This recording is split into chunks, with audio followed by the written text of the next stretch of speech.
আবারও শুরু হয়ে গেল ভোটার কার্ডের কাজ। নতুন ভোটার কার্ড অ্যাপ্লাই, ভোটার কার্ডের যাবতীয় তথ্য সংশোধন। আমি আজ এই ভিডিওর মাধ্যমে দেখাবো কীভাবে আপনি পার্লামেন্ট চেঞ্জ করবেন, অর্থাৎ অ্যাড্রেস চেঞ্জ করবেন। তো চলুন ভিডিও শুরু করি। প্রথমে আপনারা ক্রোম ব্রাউজার ওপেন করে NVSP লিখে সার্চ করবেন। সার্চ করার পরে প্রথম যে ওয়েবসাইটটি আসবে এটা ক্লিক করে ওপেন করে নেবেন। নেওয়ার পরে আপনাকে লগ ইন অথবা সাইন আপ করতে হবে। যদি আপনার এখানে অ্যাকাউন্ট করা থাকে তাহলে লগ ইন করবেন, নাহলে সাইন আপ করতে হবে। আমার যেহেতু অ্যাকাউন্ট করা আছে সেহেতু আমি এখানে লগ ইন করে নেবো।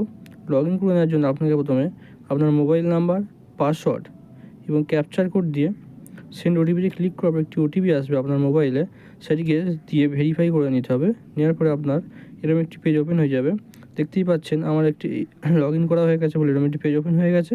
এবার আমরা চলে আসবো 8 নম্বর ফর্মে। ফর্ম নম্বর 8-এ ক্লিক করে যদি আপনার নিজের থাকে তাহলে সেলফ করবেন, নাহলে আদার্স ইলেক্টর করে আপনার এখানে ভোটার আই কার্ডের নাম্বার দিয়ে সাবমিট করবেন। করার পরে আপনার এখানে ডিটেলস চলে আসবে। ডিটেলসে দেখে নিয়ে ওকে করবেন।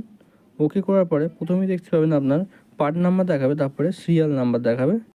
শিফটিংস অফ রেসিডেন্স করার পরে যদি আপনি উইথ অ্যাসেম্বলি হন তাহলে উইথ অ্যাসেম্বলিতে ক্লিক করবেন, আউটসাইড অ্যাসেম্বলি হলে আউটসাইড অ্যাসেম্বলিতে ক্লিক করে ওকে ক্লিক করবেন।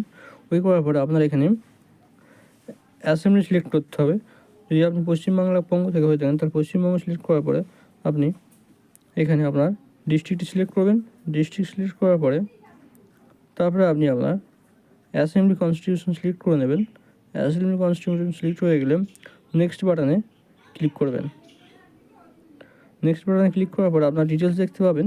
তারপরে আপনার আধার কার্ড যদি থাকে তাহলে আপনি আধার কার্ডের নাম্বারটা দিতে পারেন। এখানে আমি আধার কার্ডের নাম্বারটা দিয়ে নিচ্ছি। আধার কার্ডের দেওয়ার নাম্বার দেওয়া হয়ে গেলে তারপর আপনার মোবাইল নাম্বারটি দেবেন। যদি সেলফ থাকে তাহলে সেলফ, আর যদি ফাদার, মাদার বা এনি আদার রিলেটিভের থাকে তাহলে সেগুলো দেবেন। এখানে মোবাইল নাম্বারটা দেওয়ার পরে নেক্সট করবেন। করার পরে এখানে আপনার সম্পূর্ণ অ্যাড্রেসটি লিখবেন যেটি আপনি নতুনভাবে দিতে চাইছেন। অ্যাড্রেসটি কমপ্লিট হয়ে যাওয়ার পরে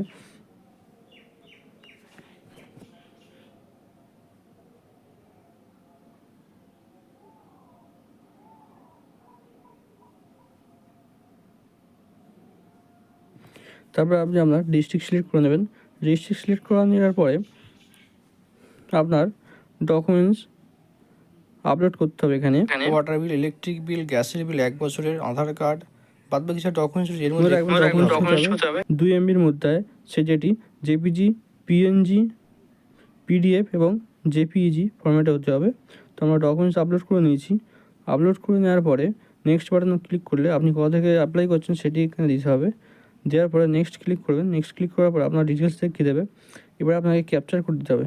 ক্যাপচার কোড দিয়ে আপনার সাবমিট করলেই আপনার অ্যাপ্লিকেশনটি সাকসেসফুলিভাবে সাবমিট হয়ে যাবে।